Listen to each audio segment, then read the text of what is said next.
Good. Hello, David. Thank you so much for joining us for this multi-school event. We've got something like 5,000 children watching, I believe, or that's certainly how many were planned to watch. There might be a few struggling to get online. It says 107 participants here. Has there been a bit of... Every one of those is a classroom. So times that by 32. Well, that's lovely. Thank you. Hello, everybody. We're currently on about 3,500 actually, but okay. I'm expecting 5,000. All right. But no, what a wonderful thing that technology is. We would not have known about any of this sort of thing if it weren't for lockdown, the dreadful lockdown. But it did create something so amazing like this. Yeah, what a silver lining, actually, that is. You're right. So it's nice to speak to everyone in the... What's the area? What area? The Tring and... So Tring is just north of London, but we've got schools zooming in from all over the UK. So we've got, because I know you did another one, but I've even got...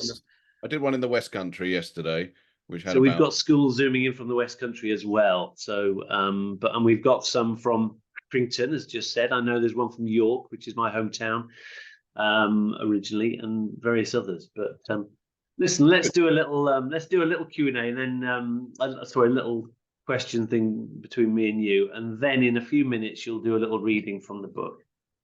Can I start with when you were growing up, what did you want to be? You know, when you were sort of 8 or 9 year old, were you thinking, no, I'd love to be such and such? Footballer. So I very much wanted to be a footballer when I was young, and still do. I still think that you know, that's not... I'm not closing that door yet, because you know, player manager. Actually,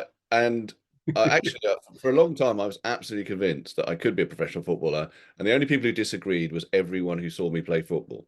So that was an issue. Then when I was a bit older, I was very interested in comedy. I started listening to you know, stuff that was around when I was young, and you know, going to see comedy in London, which was just starting to really happen in the 80s, which, because I'm quite old, and then just started doing that when I was also quite young. But I never had any sense really that I, you know, needed to what I really thought was, I want to tell stories. That's the thing. Sometimes on stage, and sometimes elsewhere. And when I got the opportunity, once I'd been doing comedy for a while, to sort of expand that storytelling thing, that storytelling instinct, into books, then I took it, because I thought it was you know, not that different, really. I know some people are like, oh, comedians writing novels. Like, why are they doing that? They're doing that because they're writers. You know, comedians are writers and they tell stories, and sometimes they want to tell stories in a slightly longer form. But it wasn't until 2014.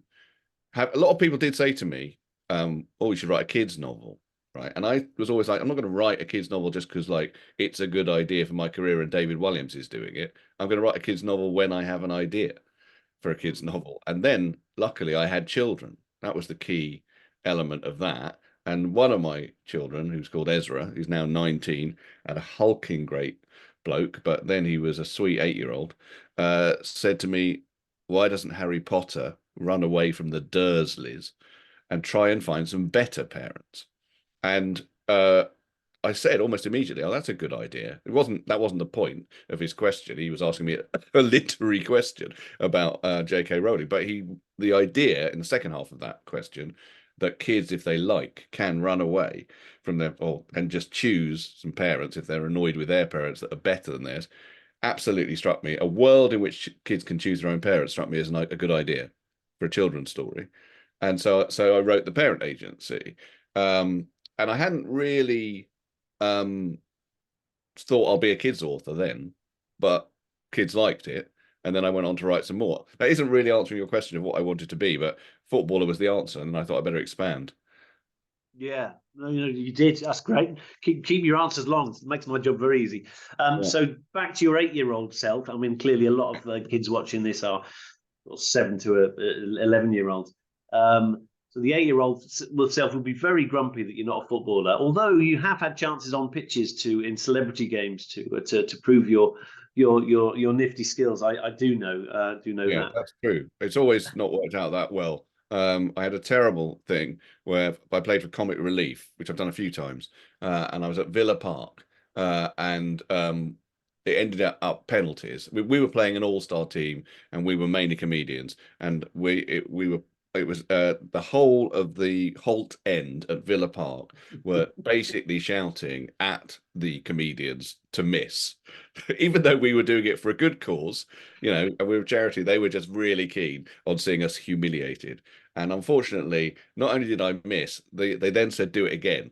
Right. And I missed 3 times, which was then made very, very bad by the fact that Frank Skinner, who I don't know how many people will know, but he's my sometime comedy partner, and I wrote Three Lions, Football's Coming Home with Frank Skinner, who is a West Bromwich Albion fan, and so much hated by all the Villa fans. He scored first time, and he's terrible at football. So that was a really, really bad moment for me. What was his? Surely he went to the Holt end and just took the applause from them Oh, he all. totally did. Yeah, I remember watching him. I mean, to be honest, I think the keeper, who was sorry, this is all getting too football-y now, but the keeper, Well, this is great. So the keeper was an old, pro, and I don't know if you've ever. By the way, I play football still. I played last night. Right, this is far too much about football, but anyway, I played last night in my seven-a-side game. There's one player in our seven-a-side game. He's quite young. He's like 23 or something, who could actually have been a professional. He ended up going to America and playing for a college side, but he was on Charlton's books. And if you ever play with someone like that, you realise, oh, they're another species virtually.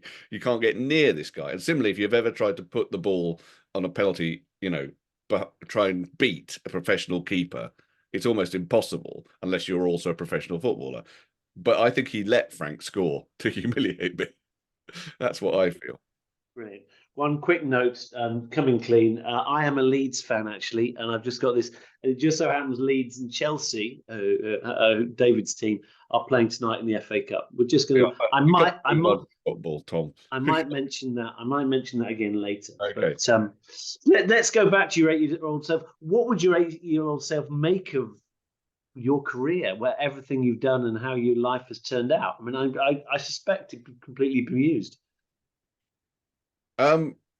Well, I don't know. I mean, I think that I've actually written a memoir about my life, which is very much, it's not like a normal memoir. It's very much based on my parents and what they were like, and my childhood, which was, I had a kind of quite weird childhood, and I had a very, very like boring childhood. Not actually, if you read the book, you'll find out it turns out not boring. But I mean, the where I lived, the type of house I lived in, the expectations of my life were very, very kind of like mundane, right? And I'll tell you what was at that time a very long way away was anything to do with celebrity or fame or whatever. It just felt like completely impossible. In fact, when I was for my bar mitzvah, because I'm Jewish, I actually got a cheap electric guitar given to me. And when I told my friend at school that I'd got that, he didn't believe me, because he just thought, well, that's what they play on Top of the Pops, and you can't have one because you're a nerdy little boy from Dollis Hill in London, right? And it's true, fame just felt like a million miles away when I was young. So it still surprises me that I have managed to be successful in the world of show business and whatever, because it feels like as a kid that was miles and miles, like another planet, right? So yes, you're probably right. The 8-year-old would have been a bit bemused by it. Nice. So that Sam, has your publicist sent us a little running order, so I'm going to try and keep to that as best we can. Shortly, David's going to do a little reading from the parent agency, which I believe is a new section, and then we'll do another little Q&A. I'm going to start picking questions from all the questions that all the children have sent through, as well as we'll do a little phase talking about favorite parents as well. So anyway, David, without further ado, can I hand over to you and to do a little reading? Yeah, okay. So the parent agency, I don't know how many people have read it, but it's about a kid called Barry who is in the book, he's 10, and he is in a very ordinary way, really, annoyed with his parents. They are too boring, too unglamorous, too poor. He wants nicer presents from them on his birthday. They don't seem to be that interested in all the things he's interested in, all the things that you might occasionally think, what's wrong with them? Why aren't they more excited that I'm their child?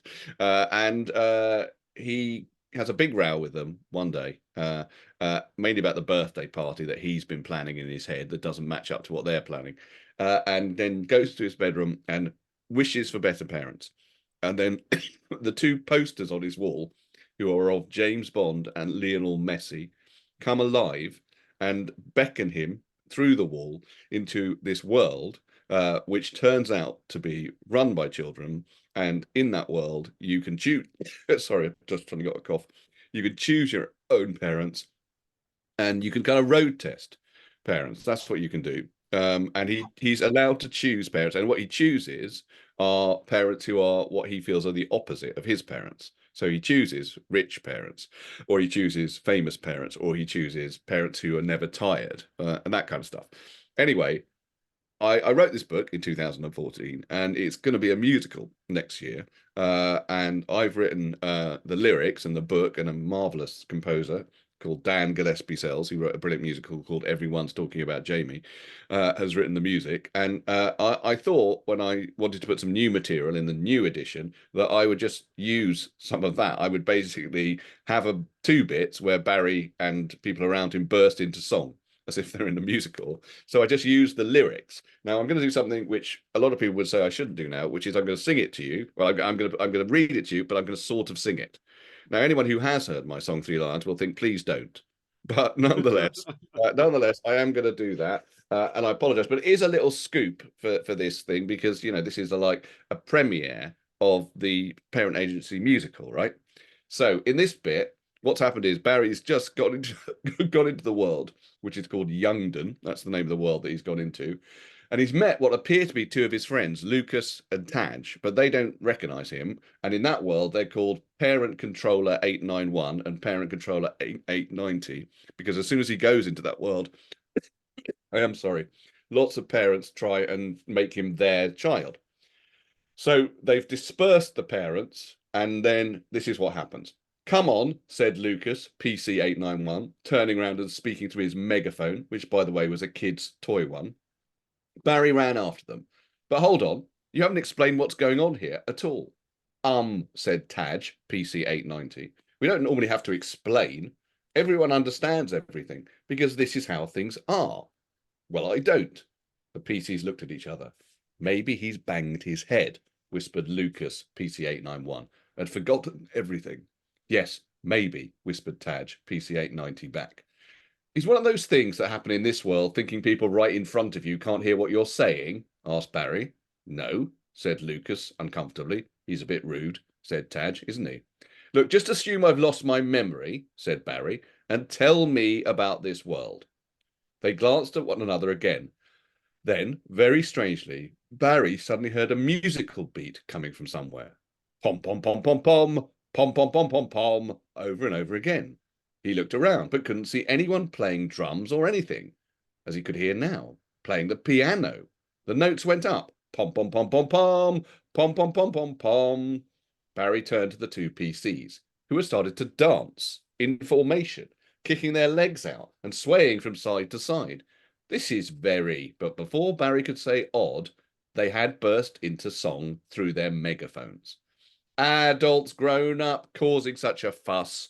Who's the boss here? There's nothing to discuss. Someone's got to keep them in their place. That's us. Well, okay, said Barry, who wasn't singing, but your megaphones are toy ones.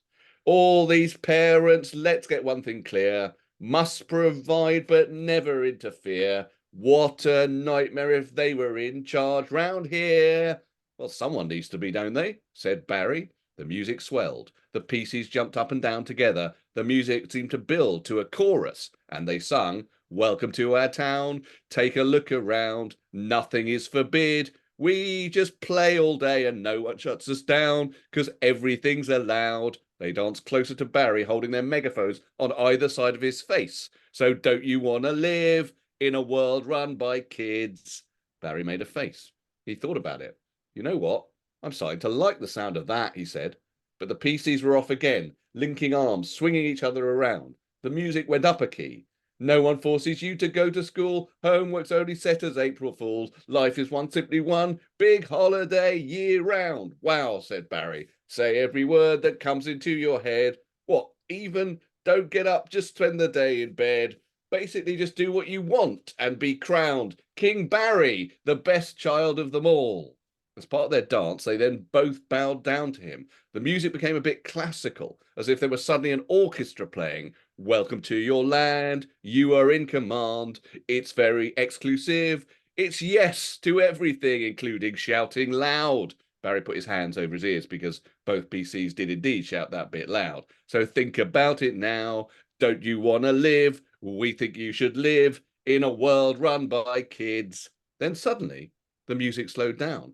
Barry opened his mouth to say, oh, the music slowed down, but instead found himself singing with a whole backing band, nowhere to be seen, joining in.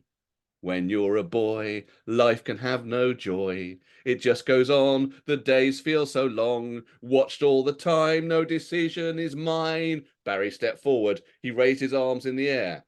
But out of the blue, this place feels new. Yes, when you're a child, your life is so mild. But here, right now, he jumped up and down over and over again, shouting and singing at the same time. I could just go wild. And then the PCs joined in with the jumping and singing too. Welcome to our town. Take a look around. Nothing is forbid. We just play all day and no one shuts us down because everything's allowed. You should stick around. So much fun to give. The question's not profound. Don't you want to live? Barry sings, yes, I want to live. Don't you want to play? Barry sings, yes, I want to play. So I'm really going to stay. And then all three of them together in a world run by kids. The music suddenly stopped. The PCs began to walk away. Come along, they said. Barry followed them, suddenly feeling much less certain about everything than when the music had been playing.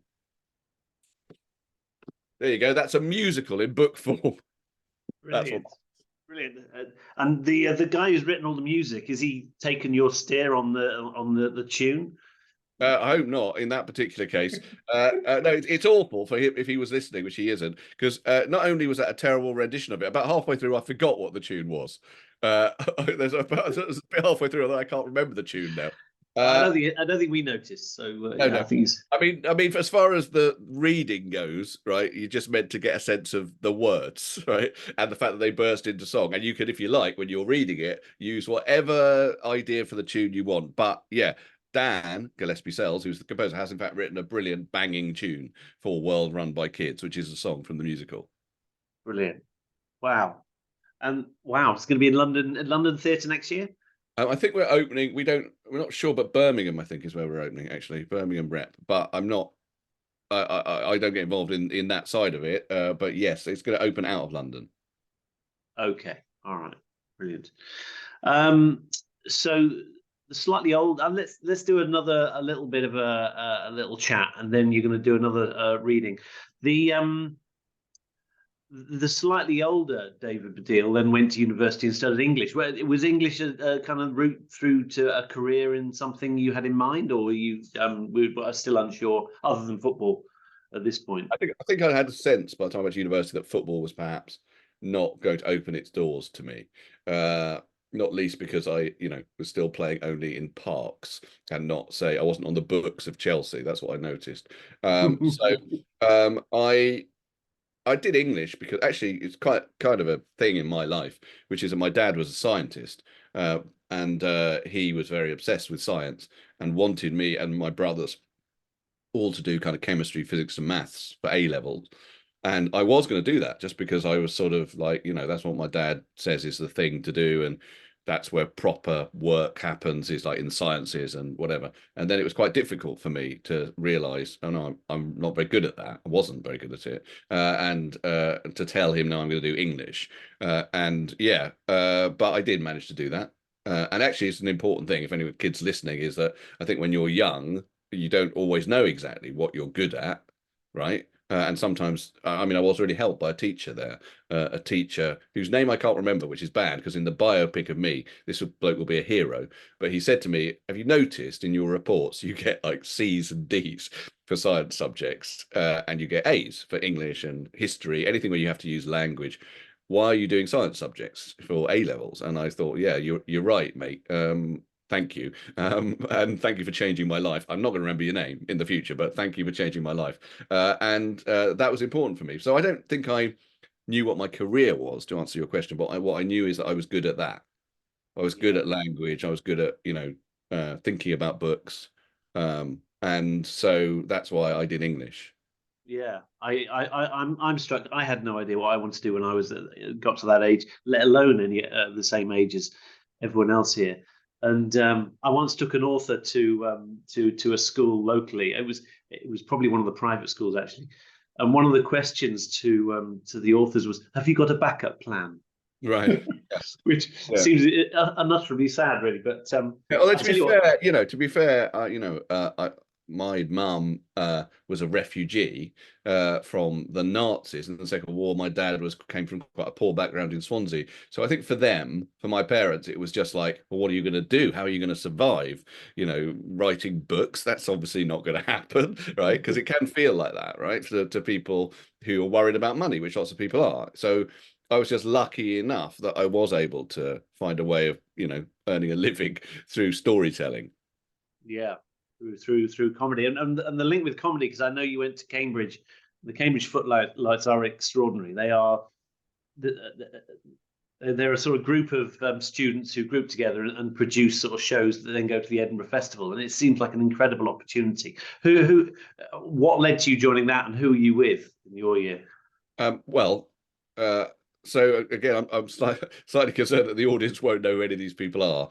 But when I was young, I started to become interested in comedy when I was about 16, and watched some comedy and whatever. And at that time, my sense of comedy did involve Monty Python, and Peter Cook and all these people who had gone to Cambridge, and that was not actually that useful. It was useful for me in terms of learning to do comedy, but by the time I came out of Cambridge, it was over, as it were. That sort of conveyor belt of people who came out of Cambridge Footlights and went into comedy, Mm. and I just went on the London cabaret circuit because you couldn't walk out of Cambridge and just get a BBC Two comedy show anymore, which is good. I think it's good that that stopped, but slightly sad for me that it meant that I spent 6 years on the London cabaret circuit doing comedy. But there was no one really around my time who became famous after me. A few times, a little bit after me, there was David Mitchell and Robert Webb and people like that. Richard Iowadi, people like that were in Footlights a little bit after me. I was thinking they were in your era, but No, maybe no, I'm not. No. older than them, Yes. unfortunately.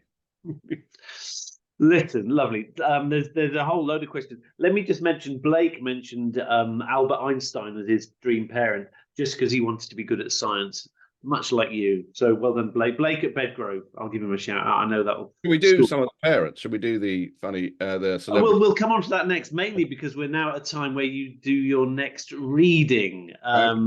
The reading from Head Kid, if that's okay. Okay, so head kid, I just chose this. So the reason I chose this is that all the readings, I'm going to do another reading from the parent agency to finish with, and they're quite upbeat and hopefully funny and all the rest of it. And comedy is very important to me. We've been talking about comedy quite a lot. And one of the things I think when I started writing children's books is that children are much funnier now than when I was young. I think because like when I was young, there was nothing funny around for children. There was a program called The Magic Roundabout that frankly was just weird. But now my kids have grown up watching, and all of you will have grown up watching The Simpsons and Amazing World of Gumball and Pixar movies. And as a result, I noticed when I started writing kids books that I didn't have to talk down to children comically, that children would understand irony and really quite sophisticated types of joke and whatever. And so I decided as part of that, by the time I get to Head Kid, which is my fifth book, I think, it's quite a complicated idea. And it is totally a comedy book, this one, because what happens in this book is that the school, when all my books are set in the same school, They're all different stories, but they're all set in the same school, which is called Bracket Wood School, which is a failing state school, which none of you are, obviously. All of you are doing, I'm sure, very well. But this school is failing, and a off head are about to close it down. They're about to close it down. And they to try and reverse this, a crackhead teacher is bussed in called Mr. Carter from somewhere else to change the school and make it really good. Unfortunately, just at the point in time when the inspection is about to happen, a magical thing happens, and the crack new strict head teacher swaps bodies with the naughtiest boy in the school, who's called Ryan Ward. And lots of mad stuff happens as a result of that. But I also thought it's quite a good thing to show what you can do in a children's books. I have quite a serious scene. So I'm going to read you quite a serious scene in this, because the book really, Head Kid, is about, to some extent, about growing up, right? About how but also about growing down, right? Because Mr. Carter is quite a serious, angry man, and he has to learn how to be more of a child at the same time as Ryan Ward has to learn how to be more of an adult, right? And so what happens in this scene is that Ryan Ward gets a message that Mr. Carter's mum is ill, and he has to go and see her in hospital, and he doesn't know what to do, so he just goes. But remember, he's Ryan in the body of Mr. Carter. So here he is, and he's just been let in to this hospital room by a nurse called Zadie. By the way, when I say Mr. Carter in this, I mean Mr. Carter with Ryan being Mr. Carter. It's a little bit complicated, but you'll get it. Mr. Carter nodded, but inside Ryan was nervous. Mrs. Carter sounded sicker than he'd realized. Plus, the idea of anyone being pleased to see Mr. Carter seemed weird to him. In fact, the idea of Mr. Carter having a mum, of any teacher having a mum or dad, had never really occurred to him before. But there it was, a sign on the outside of the door, Grace Carter. Quietly, Zadie, the nurse, opened the door. Inside was a pleasant room all painted in white, with a view of a garden through the window. At the far end of the room stood a bed. In it, propped up a little by pillows, was an old lady asleep. She had white hair and a sweet face. You wouldn't have known she was ill, except for a tube that went from a machine at the side of the bed into her nose. I'll leave you. Just call if you need anything, said Zadie, shutting the door. Don't, Mr. Carter wanted to say. Don't leave. But he was stuck being an adult, being more of an adult than it had to be so far, and so he just nodded. He went over to the bed. Grace Carter was breathing in a shallow way. As he sat down on the chair next to the bed, her eyes half opened. She smiled and frowned at the same time, as if the smiling caused her some pain. Michael, she said, how nice of you to come. Michael, thought Mr. Carter. Who's Michael? Then he realized, oh, it's me. Well, Mr. Carter. That's okay, he said uncertainly. Then more uncertainly, how are you? She smiled again and frowned again. You know, I've been better, but mustn't complain. Well, you could. She opened her eyes a bit more. Pardon? I'm just saying, if I were you, I'd be complaining a lot. I always complain when I'm ill. He was about to say, Mum says, and then remembered that would sound strange. Grace shook her head, but continued to smile. Not really, Michael. You were always very stoic. Stoic? Yes, when you were ill, which was quite a lot when you were little, you would always just sit there and hardly ask for anything. It was all I could do to get you to stay off school. Oh, right, yeah, I forgot. Grace carried on looking at him. Then she said, you know, darling, now that we're talking about all that, about things in the past, I don't want to leave too many things unsaid. Right, he said, not really understanding what this meant. I think that happens a lot, said Grace, you know, at times like these, when there maybe isn't much time left, and then people regret it. They regret what they didn't say, right? And I think your dad, when he was alive, maybe encouraged you to be a little, you know, stiff upper lip and all that, to not really say how you feel, because he wasn't very comfy, was he, with feelings? And I wouldn't want you to be like that, to think you couldn't say how you feel. Okay. Because even though you are like your father in some ways, in some other ways, like when I look at you now, I see the little boy inside you, the little boy you once were. He's still there, I think, even though he's forced to wear this big, stern, grown-up suit of armor of a body the whole time. She reached out and he took her hand in his. She was looking at him more closely now. Michael, are you crying? Am I? He realized he was. Oh, sorry. You never cry. He wiped his eyes with the back of his hand, the one that wasn't holding hers, and sniffed. Sorry. No, it's okay, Michael, really. That's exactly what I'm talking about. I'm glad. Really. She squeezed his hand. Hello, said Zadie, coming into the room. Sorry, Grace, Michael, but it's time for Grace to have some of her medicine. Mr. Carter looked round. Grace let go of his hand. You better go, darling. Thank you so much for coming. I know you have a lot of work to do. He nodded and got up. Especially with the new school, said Grace. How's it going? Said Mr. Carter, putting his coat back on. Well, actually, it might get closed down if we fail the inspection, which is in 6 days' time. You think you can turn it round? She asked. He said again. This was a tough one. But all at once it came to him, to Ryan Ward, inside the body of Michael Carter, the head teacher of Bracketwood School. He knew exactly what to say. Listen, Mum, don't you worry about that. That's my problem. And he walked out of the door. There you are. I can't hear you now. You've gone. I'm back. Oh, you're back. Hello. Yeah.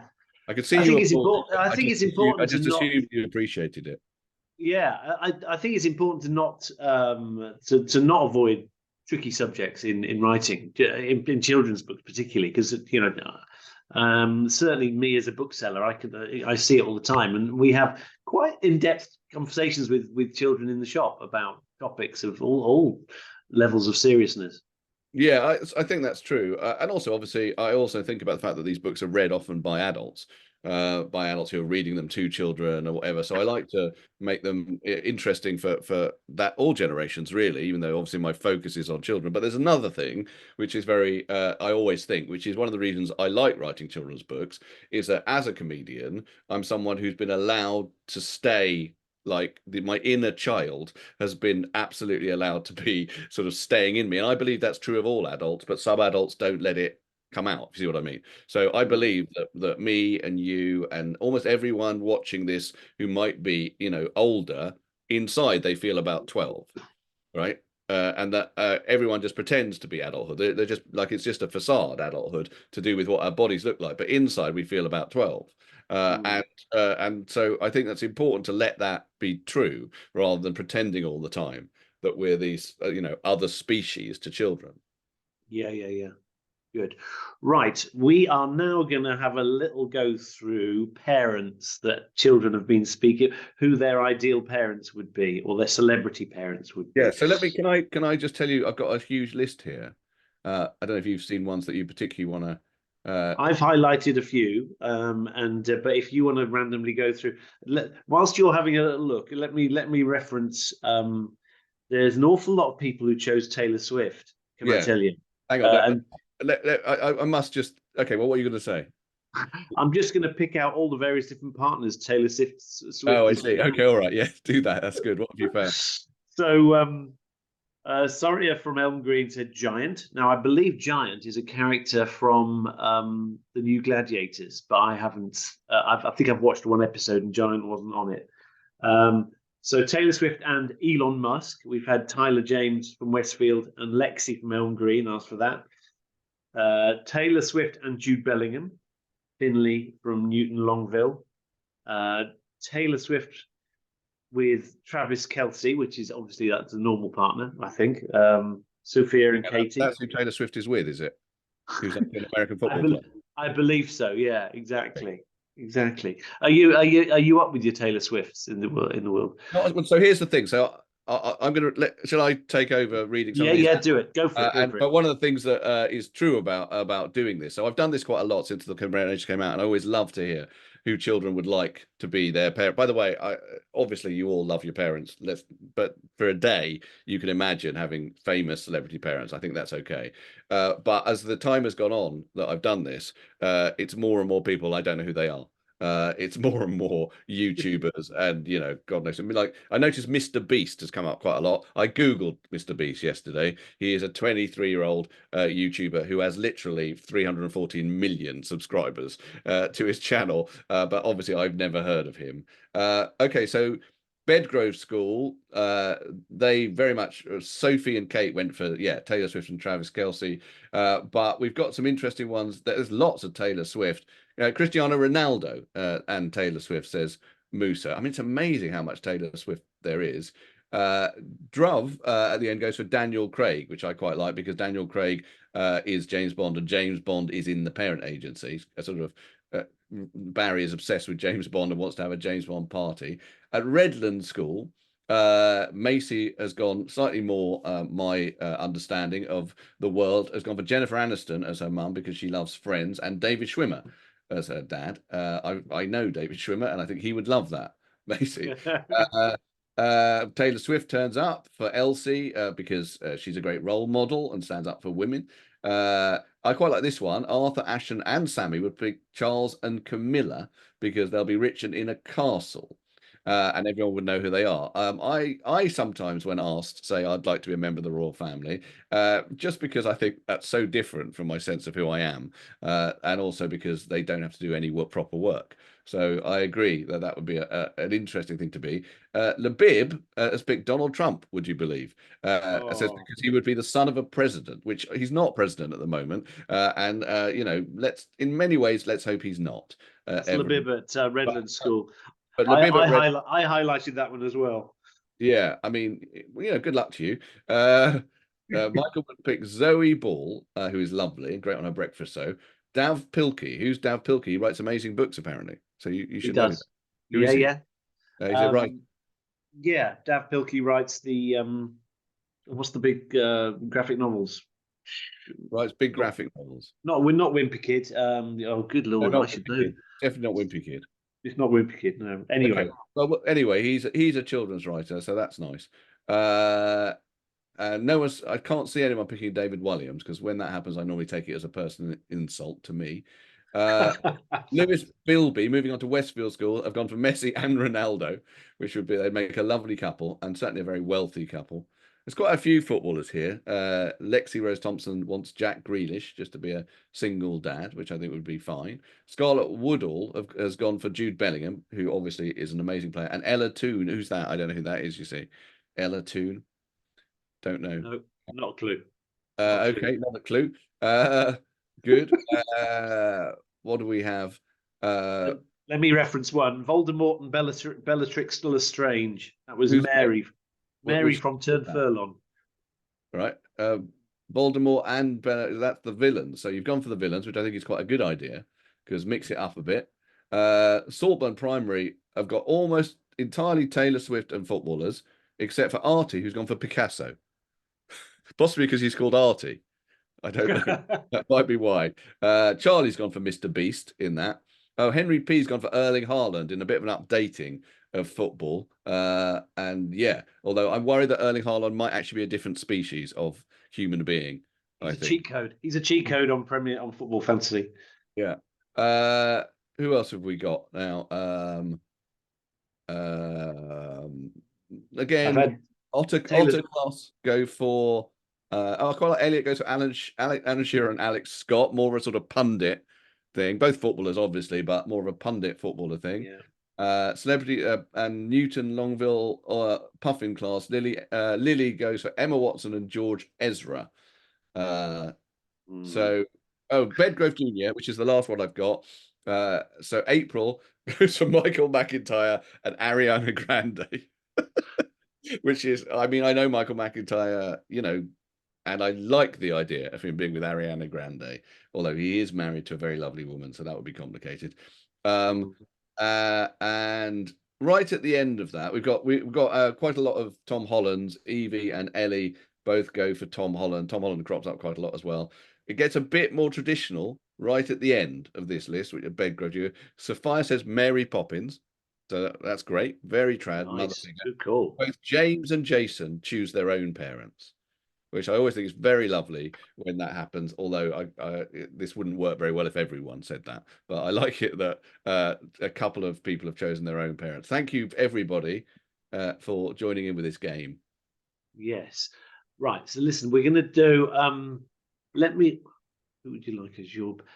They asked Lucian from Elm Green and Lucy from Redlands Lacey from Redlands asked, "Who would you pick as your celebrity parents, Well, as other I said, than the royal family?" Now, other than the royal family, well, celebrity parents, I think I'm a big David Bowie fan. And actually he was a good dad. I know his son, and apparently, despite being a mad pop star, he was quite a good dad.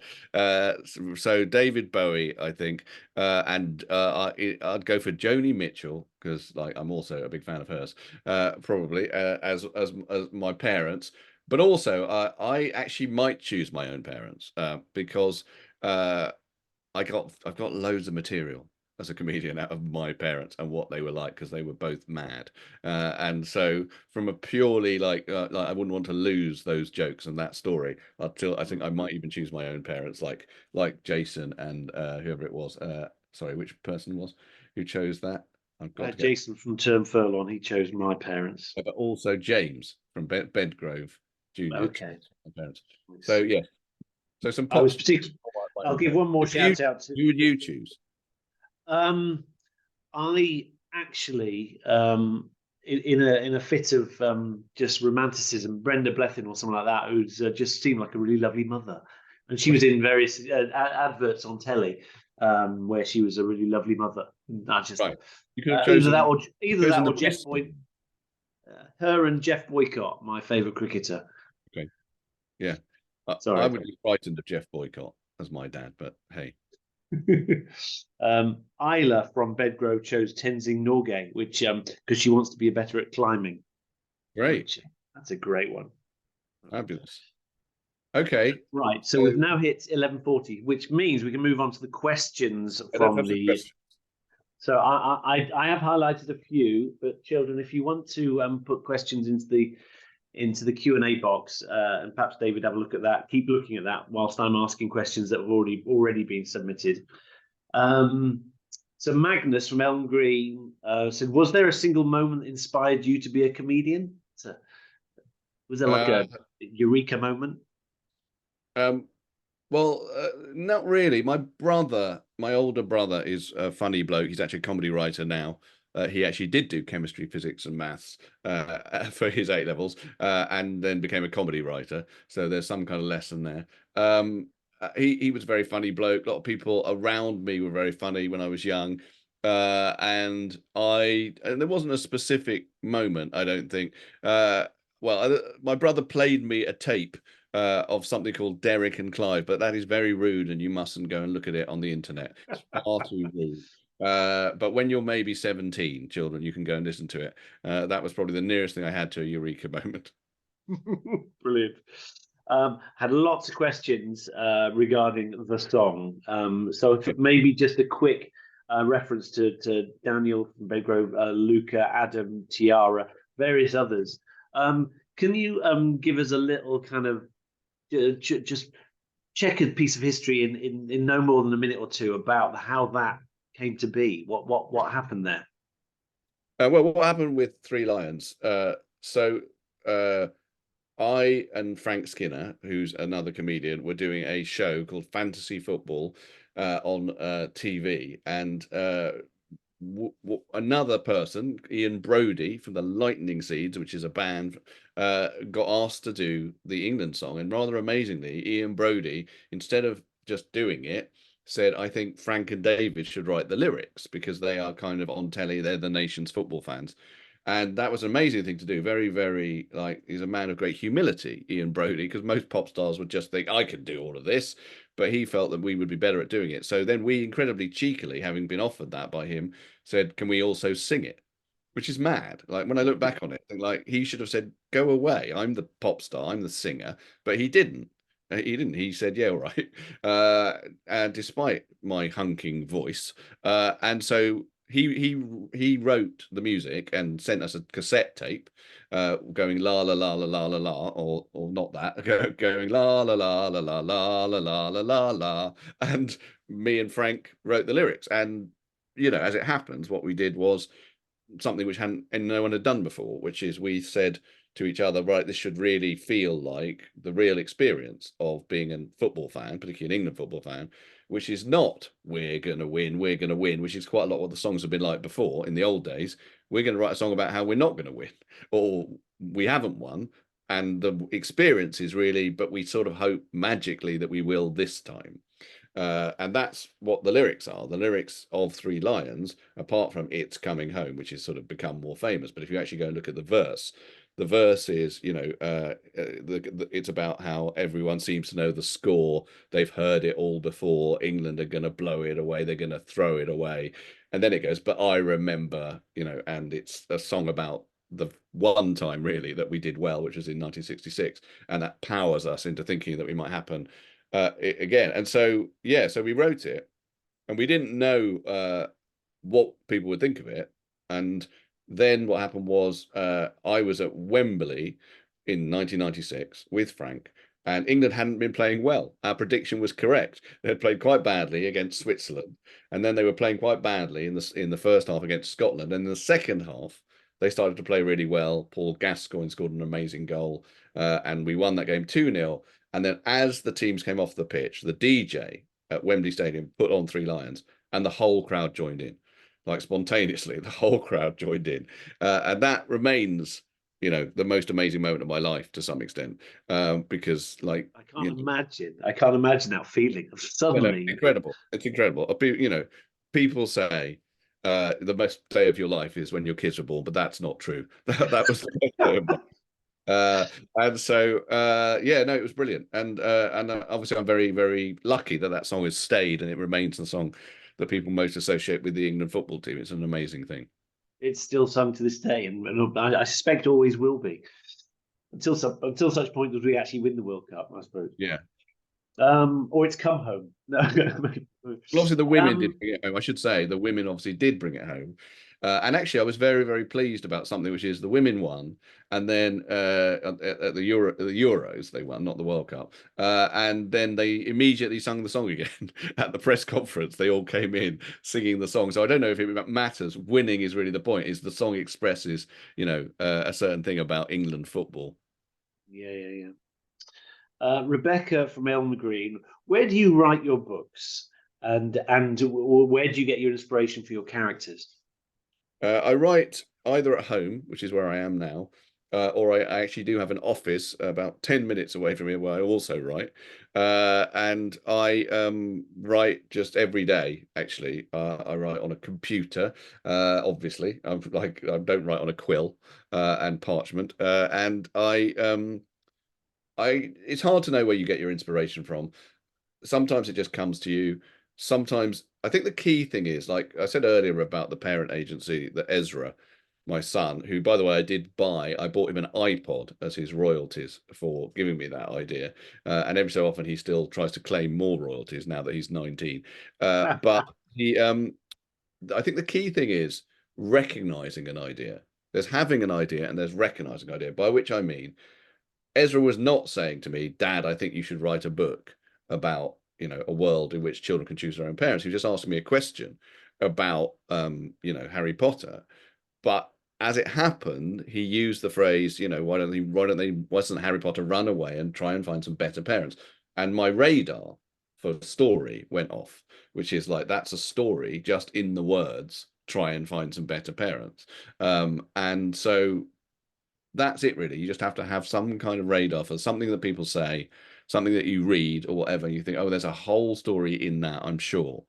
And sometimes you might be wrong and you might end up writing something which, oh, there wasn't. But most of the time I'm pretty good at that. I have a sort of tuning fork inside me where I sort of know that there's a story there.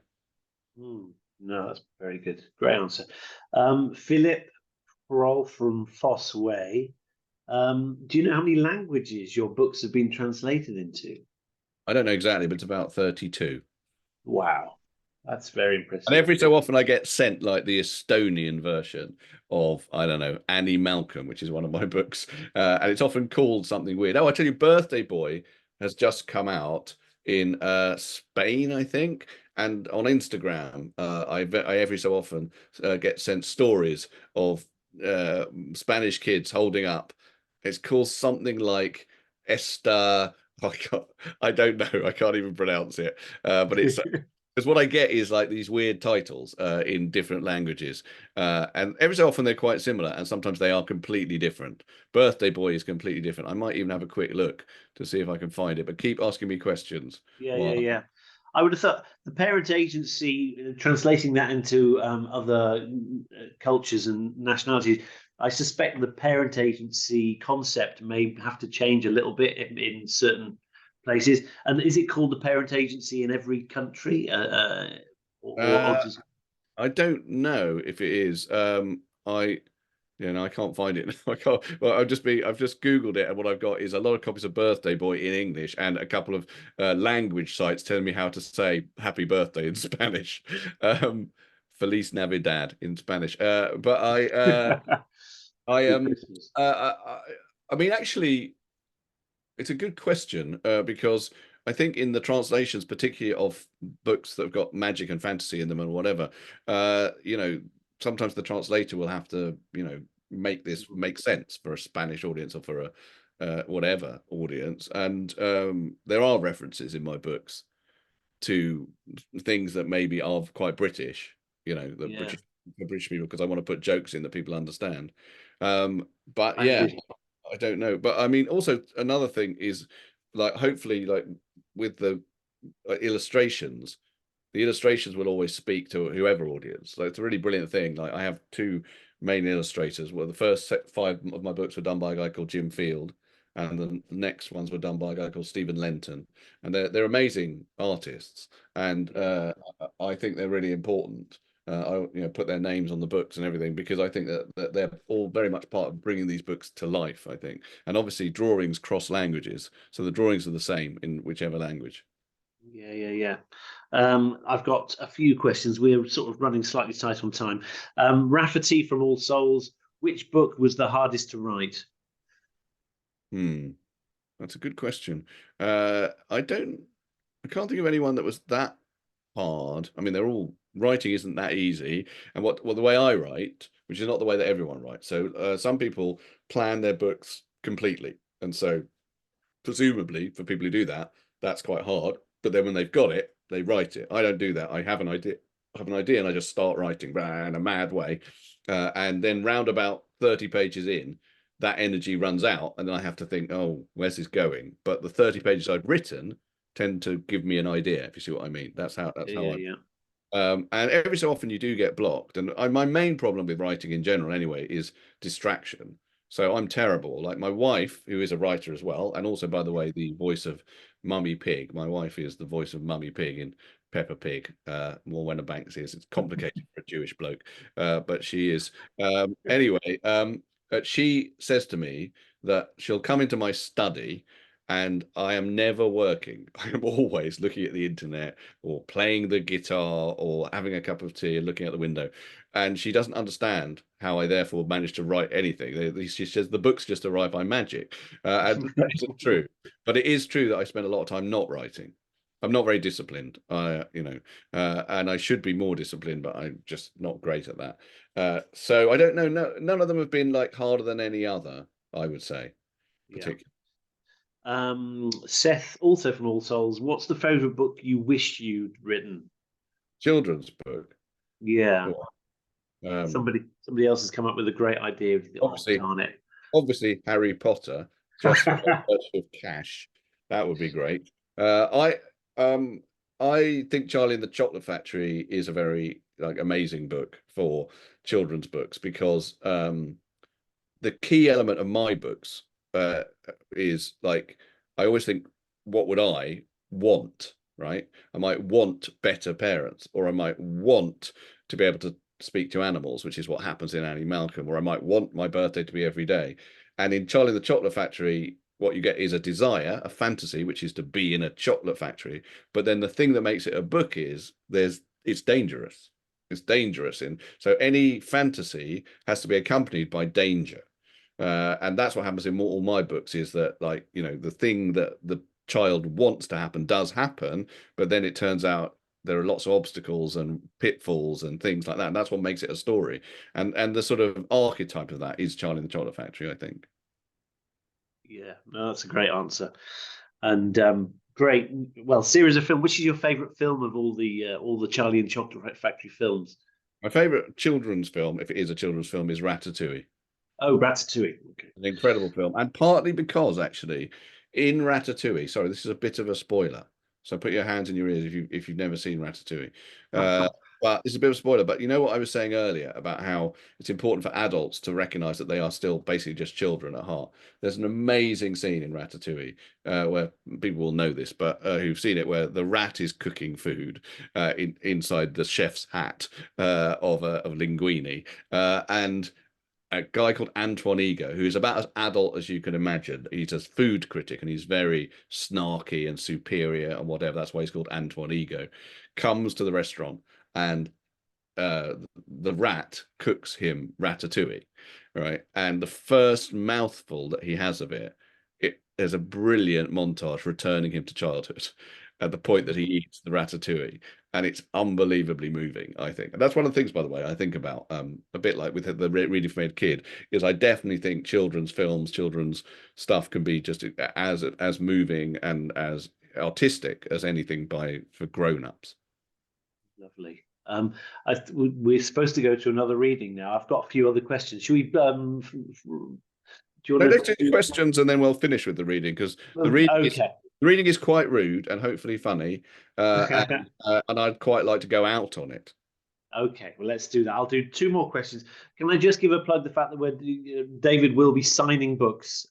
He's going to go into the publisher's office and sign on everyone's book. So we've had several hundred orders already, and the ordering remains open until the end of play tomorrow. And then David will be going into Harper. You don't know when you'll be going into I've the no idea. Harper. I didn't know I was doing it, but I promise I will do it now. Now you've said it. I have to. Fantastic. Right. Lexi from Elm Green, do you feel weird when you see your name in a book still, even now? Hmm. Sometimes I do think that's amazing. I think actually almost weirder when I see the foreign books, the books, as I talked about earlier, the translations. I think like, oh God, that's my name on a with like Estonian writing in front of it. That feels odd. But it's nice. It's a nice feeling to see your name on a book. One thing about my name is there is an author, not a children's author, but a very successful American author called David Balducci. And I have the unfortunate thing is whenever I go into a bookshop, I sometimes think, oh, look, they've got a huge row of my books. Oh, it's David Balducci. So that always upsets me. But yeah, no, it's really nice to see your name on a book. Nice. And let's finish with Advic from Bedgrove. What books are you writing in the future? So basically, what are you working on? Well, I'm writing a memoir, which is for adults, but I'm also writing a new children's book. I've written it, and I'm waiting to see illustrations and stuff with a new illustrator. And it's about food, which is something I'm also very obsessed with. And what it is, again, it's slightly an idea given to me by Ezra. Because me and Ezra were at a McDonald's, and Ezra started saying, what if someone at this particular McDonald's was actually a brilliant chef, but was sort of forced to cook these burgers, right? What would happen? And I wrote a book now called Small Fry, which is it's actually about a burger van outside a football ground.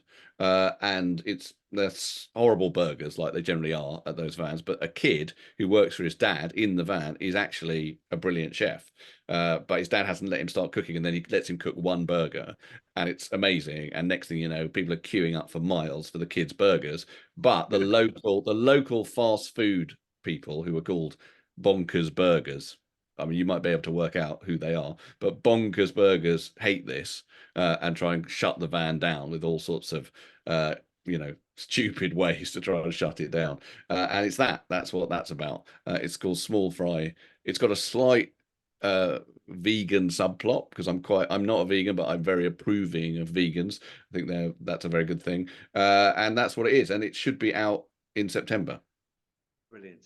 Brilliant. Can I recommend to Ezra that he keeps his ideas to himself and writes his own books, maybe? He really should. He really should. I mean, my last book, Virtually Christmas, was his idea as well. I mean, it wasn't his idea. So what happens is, he said he's basically a bloke now, right?